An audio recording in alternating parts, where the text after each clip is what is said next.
আজ এরকম একটা টপিক নিয়ে কথা বলতে হবে ভাবিনি। হ্যালো এভরিওয়ান, আসসালামু আলাইকুম। কেমন আছেন সবাই? আশা করি আল্লাহর অশেষ রহমতে ভালো আছেন, সুস্থ আছেন। আলহামদুলিল্লাহ, আমিও আমার পরিবারকে নিয়ে আছি ভালোই। দেশ থেকে দেশে বাইরে থেকে যে যেখান থেকে এই ভিডিওটি দেখা শুরু করেছেন সবাইকে অসংখ্য অসংখ্য ধন্যবাদ। আজ মায়ের কোল এভাবে খালি হয়ে যাবে কখনো ভাবিনি। এরকম একটা কথা নিউজে শোনা যাইতেছে। গতকালকে বিমান বিধ্বস্ত হওয়ার যে নিউজটা আমরা পেয়েছি, দেখেছি অনেকেই। যখন নিউজটা দেখেছি কলিজা মনে হয় ফেটে যাইতেছে। এত যে খারাপ লেগেছে বাসায় বলে বোঝাতে পারবো না। যখন বাচ্চারা রেডি হয়ে বাসা থেকে বাইর হয়, মা বাবা আত্মীয় স্বজনের কাছ থেকে বিদায় নিয়ে স্কুলে আসলো, তারা কি কখনো ভেবেছে এই যে শেষ বিদায়, আর কখনো বাসায় ফেরা হবে না? ফেরা হবে একদম প্রাণ ছাড়া নিথর দেহ। কত যে কষ্ট পেয়ে এই ফুটফুটে বাচ্চাটি, একটা বাচ্চা বললে অনেকগুলো শিক্ষার্থী মারা গেছে। কত সুন্দর নিষ্পাপ দেহ, নিষ্পাপ একদম শুয়ে আছে। অনেকেরকে দেখা গেছে হাসপাতালের বেডে, অনেকেরকে দেখা গেছে একদম পুড়ে ছাই, হয়তো ছাই হয় না, এমন বাজে পুড়ে গেছে। নিউজে শুনলাম, দেখলাম যে সিনার মতো কোনো কায়দা নাই।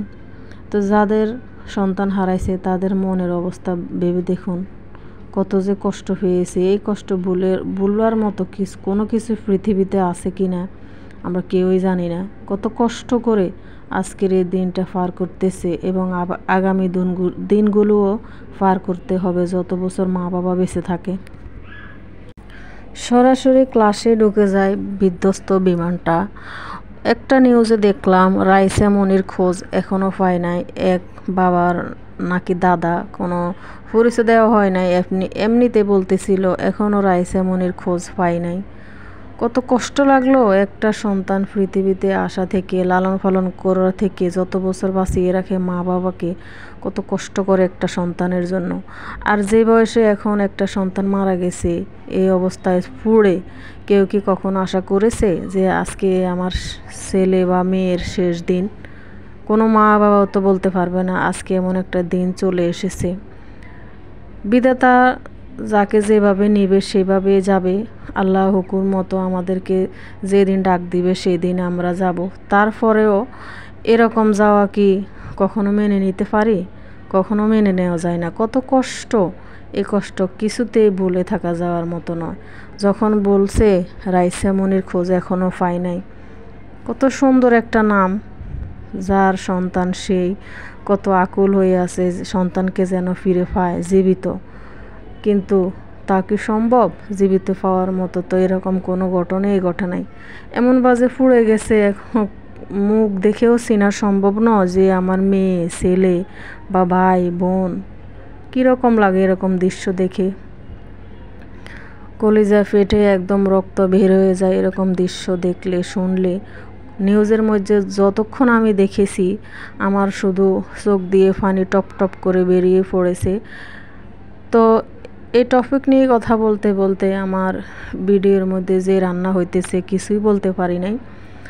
আজকে এখানে বাবুর্চিদের স্টাইলে সাদা জর্জরে দপদপে পোলাও রান্না করতেছি। একদম দেখতে পাচ্ছেন হয়ে গেছে। তো দুটো বড় বড় পেঁয়াজ আমি কুচি করে বেরেস্তা করে রেখে দিয়েছি।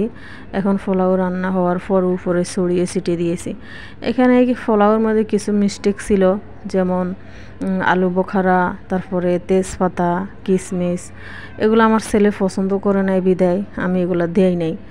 এখানে 1 পট চাউলের পোলাও করেছি, কারণ আমি পোলাও পছন্দ করি না। আমার ছেলের পছন্দ মতো এখানে রান্না করে নিয়েছি। এখানে দেখতে পাচ্ছেন আমি বেড়ও দিতেছি। এখানে পোলাওর সাথে খাওয়ার জন্য গরুর মাংস রান্না করেছি। তো ভাইয়া আপুরা ভিডিওটা দেখতে থাকুন। আশা করি আজকের ভিডিওর টপিকটা অন্যরকম। তো কেউ মনে কষ্ট নেবেন না, সবাই জায়গা থেকে দোয়া করবেন। যাদের সন্তান হারাইছে আল্লাহ তাদেরকে এই সত্য ঘটনাটা, এই মর্মান্তিক দুর্ঘটনা ঘটে গেছে, সবার জন্য আমরা দোয়া করি আল্লাহ যেন তাদেরকে শৈবের মতো ধৈর্য দেয়।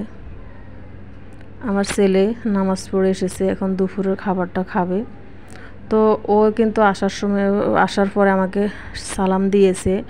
তো ওর বয়সটা যেমন আমি কমিয়ে ভলিউমটা কমিয়ে আমার বয়সটা দিয়েছি, তো সালামটা আপনারা শুনতে পারেন নাই। এবং ও খাওয়ার আগে বিসমিল্লাহও বলেছে। তো সবাই আমার ছেলের জন্য দোয়া করবেন। আমার একটাই ছেলে, তো হয়তো অনেক মায়ের সন্তান আজকে চলে গেছে, এখানে অনেক মায়ের হয়তো একটা সন্তানও থাকতে পারে। আমরা হয়তো সবার পরিচয় জানি না, চিনি না, তারপরে নিউজের মধ্যে দেখে একদম খারাপ লেগেছে। তো এই খাবারগুলো বিকালবেলা আপনাদের ভাইয়া বাসা আসার সময় মাছ নিয়ে এসেছে। তো দুপুরে তো পোলাও গরুর মাংস রান্না করেছি, তো রাত্রের জন্য রান্নার আয়োজন।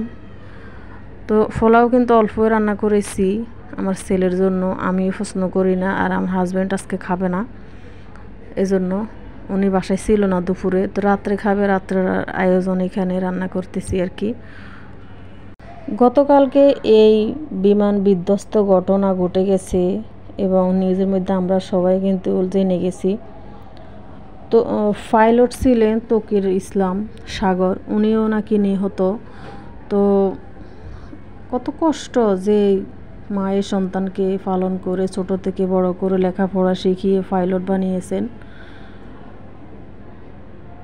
এই মা বাবার বুক খালি হয়ে গেল, কত কষ্ট করে তারা এই করুণ দৃশ্য এখন দেখবে। হয়তো ওনারা চলে গেছে, ওনার ছেলের খবর শুনে ওনারা নিউজে শুনেছি যতটুকু, কারণ আমরা তো ওইখানে যাই নাই। উত্তরায় এই ঘটনাটা ঘটেছে মাইলস্টোন স্কুলে। তো মাইলস্টোন স্কুল খবরে নিউজে অনেক শুনেছি, তারপরেও কিন্তু আমরা ওদিকে আমাদের যাওয়া হয় নাই। আমাদের ওদিকে কোনো আত্মীয় স্বজন নেই বা যাই নাই, কখনো চিনি নাই। তো এই পাইলটের কথা বলতেছি, আল্লাহ যদি মিরাকেল করে এই পাইলটটাকে বাঁচিয়ে রাখতো বা বাচ্চাদেরকে বাঁচিয়ে রাখতো, কত না মায়ের বুক সান্ত্বনা পেয়ে আজকে তারা নিজ নিজ বাড়িতে ফিরে যেতে এবং অনেক দোয়া করতো। কিন্তু দেখা গেছে অনেক মায়ের বুক খালি হয়ে গেছে এবং শুনেছি পাইলটও নাকি নিহত হয়ে গেছে। যদি এমন হতো যে পাইলটটা বেঁচে থাকতো, হয়তো অনেক চেষ্টা করেছে উনি ওনার কর্ম দিয়ে উনি অনেক চেষ্টা করছে, হয়তো উনি এই পাইলটে বিমানে যত মানুষ ছিল বা যাত্রী ছিল বাঁচানোর জন্য হয়তো পারে নাই, সেসব দিয়ে হয়তো চেষ্টা করেছে, পারে নাই। আল্লাহ ওনাকেও নিয়ে গেছে। কত কষ্ট শুনেছি, ওনার মা বাবা এবং মামা ওনাকে আনার জন্য ঢাকায় এসেছে। তো সবাই ভালো থাকবেন, আল্লাহ হাফেজ, আসসালামু আলাইকুম।